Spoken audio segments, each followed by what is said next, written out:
Hi there, welcome to the next chapter of The World's Worst Teachers. And the next chapter is Miss Conceit, the human work of art. There she is, with all her colours. Because today's chapter is about art, King Flamingo has drawn himself as the Mona Lisa for you there. He's willing to take commissions for the right amount of money. Miss Conceit thought of herself as a work of art, though with her electric blue boots, orange hat, yellow dress, flowing pink scarf and black and white tights, she looked more like a licorice allsort. She taught art at a school that was the definition of ordinary, humdrum high. The school was colourless except for one room, the art room. That was an explosion of colour as Miss Conceit had made it a shrine to herself. Pictures of her adorned the walls. The teacher had humbly added herself into the most famous paintings of all time.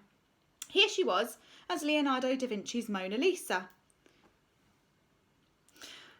There she was as Johann Vermeer's Girl with a Pearl Earring. Frida Kahlo's self-portrait with thorn necklace and hummingbird now had Miss Conceit's face staring back at you. Sandro Botticelli's The Birth of Venus was renamed The Birth of Miss Conceit. One of Georgia O'Keeffe's flowers suddenly had Miss Conceit's face right at the centre of it. She became bald for Edvard Munch's The Scream. Vincent van Gogh's famous self-portrait with a bandage on his ear became a portrait of Miss Conceit with a plaster on her ear. Tamara de Lempicka's Tamara in a green Bugatti was reimagined as Miss Conceit in a brown Mini. Perhaps most startling of all was Miss Conceit's edition of herself surfing Katsushika Hokusai's iconic The Great Wave. In the centre of the classroom stood a larger-than-life-size sculpture. It was Michelangelo's David, but now it had her face chiselled on it. It was renamed Miss Conceit's Miss Conceit. So we've got quick pictures of all the different portraits that she's put herself in. The famous pictures that have got her in it instead of their normal models. And there's a couple on this page as well, including Miss Conceit's Miss Conceit instead of Michelangelo's David. All that the children were allowed to paint was her. This she would make them do over and over again until they'd finally captured her, as she called it. Immensital beautifulness. Her poor pupils missed break time and lunchtime, had to stay behind for hours after school, and even missed weekends until these artworks of herself met her approval. It was as if she were an Egyptian pharaoh and they were her slaves working night and day to immortalise her. In ancient Egypt, thousands of slaves died building the pyramids, which were giant tombs for members of the royal family. Free history lesson! One day, there was an announcement on the television news of a nationwide children's art contest. Every school in the country was invited to take part in the Children's Art Competition Knockout, or CACK, for short. Miss Conceit was in the staff room when she saw the news. She was so thrilled she spat her coffee all over the headmaster, Mr. Dower, who was quietly getting on with his crossword. Splurt. Yuck! Yes! Exclaimed Miss Conceit. She began skipping around the staff room. Da-dum, da-dum, da-dum, da-da. Soon everyone at Humdrum High knew how thrilled she was. She cartwheeled down the corridor. She danced in the dining hall. She limboed in the library. She pogoed in the playground. She high-kicked in the history classroom. She fox-trotted on the football pitch. She strutted around the science block. She cha-cha'd around the climbing frame. She tiptoed through the toilets. There she is doing her little dances. Miss Conceit knew this competition could be the making of her. Now she wouldn't just be a legend in her own school, the whole world would know who she was. Miss Conceit would finally be heralded as the greatest art teacher who ever lived. Humdrum High could be demolished and replaced by a giant golden statue of her. The rules of the CAC competition were simple.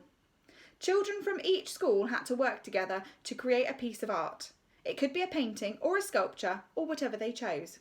The winning piece would be displayed in the Gallery of Great and Good Art, or GAGA, Gaga for short.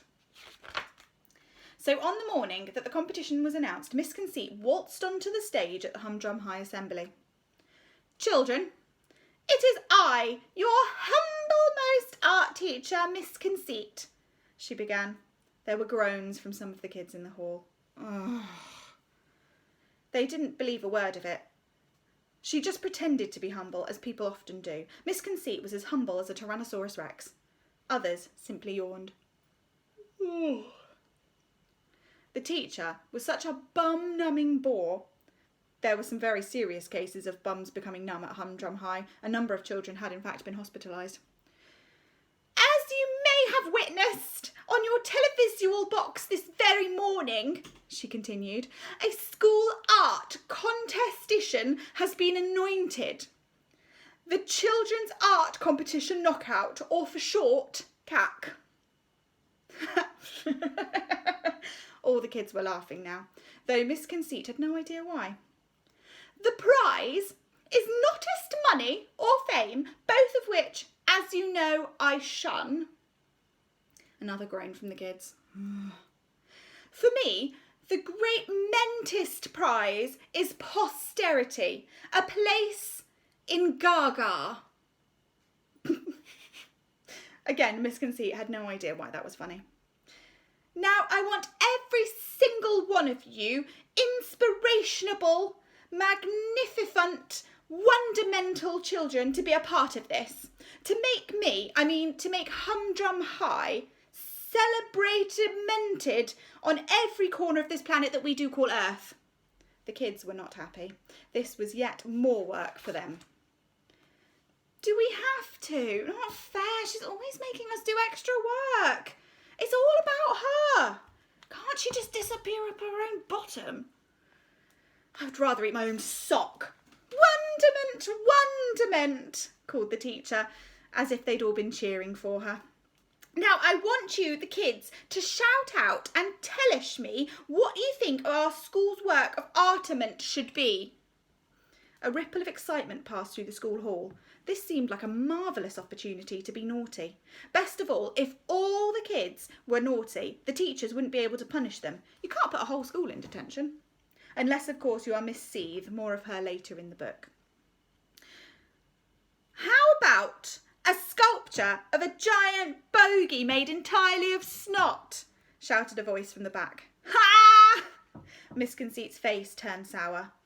Propiment suggestiments only, please. No, called someone from the middle of the sea of naughtiness. How about we make a model of the school using only foot cheese? That is not in the least bit funnyless. I know, hollered a voice from somewhere, though nobody could be sure of where exactly. We should all paint a ginormous bottom burp in different shades of brown. Ha! You are not taking this seriously. This is art. The art teacher was not in the least bit amused, even if every single person in the hall was. Even her fellow teachers were chortling away. They found her deeply annoying too. Settlement down, please, shouted the teacher. Eventually, order was restored. There's the school made out of foot cheese, and the teacher's having a little laugh as well. Good. Now, I think we've had quite enough of silly suggestibles, so I, Miss Conceit, your humblemost art teacher, will decidable. The work of Artemont will be... Miss Conceit left a long pause for dramatic effect. Me? Boo! No! Fix! Not again! What a colossal surprise! Shouted the children. Even the stern-faced Mr. Dower, who had been soaked in the staff room, added his voice to the chorus of disapproval. What a load of poopy plop-plops, was his verdict as he mopped the last bits of Miss Conceit's coffee out of his ear. Of course, this is what the art teacher had intended all along, for the artwork to be of her. Fabulosity! That is all settled then. We will assemblement in the ground of play every break time and every lunch time until it is finished-ment. Ugh, groaned the children. Humdrum High, together-mont we will reach for the stars. With that, the teacher performed a little spin. Dring! The bell rang for the first lesson of the day and all the children began filing out. Unsure of what to do after her little spin, Miss Conceit struck a pose and stood as still as a statue. That was the strange premonition of what was to come. After all the fun and games in assembly, at the first break time the children were set to work. Miss Conceit directed them all from a little wooden plinth in the centre of the playground, like a little stand.